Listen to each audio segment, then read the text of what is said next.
Casa Cason. Profumi e sapori in una fetta di Veneto. Bentrovati al meteo.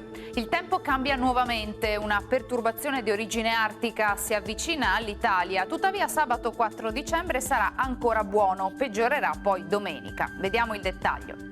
Sul Veneto sarà soleggiato ovunque, in pianura cielo poco nuvoloso, con ulteriore aumento della nuvolosità nel corso del pomeriggio. Stesso contesto anche sulle zone montane. Precipitazioni assenti, dalla serata però saranno probabili deboli piovaschi a carattere sparso. Neve sulle Dolomiti oltre i 400-700 metri. Temperature senza notevoli variazioni, minime tra -1 e 4 gradi, massime tra i 3 e i 7 gradi.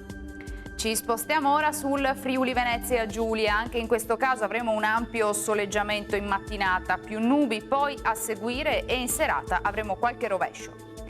Temperature minime tra lo 0 e i 3 gradi, massime sui 6-9 gradi.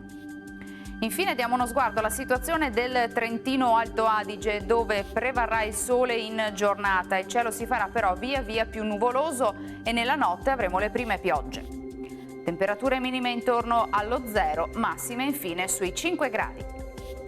Dal meteo di Antenna 3 per ora è tutto, grazie per l'attenzione e arrivederci.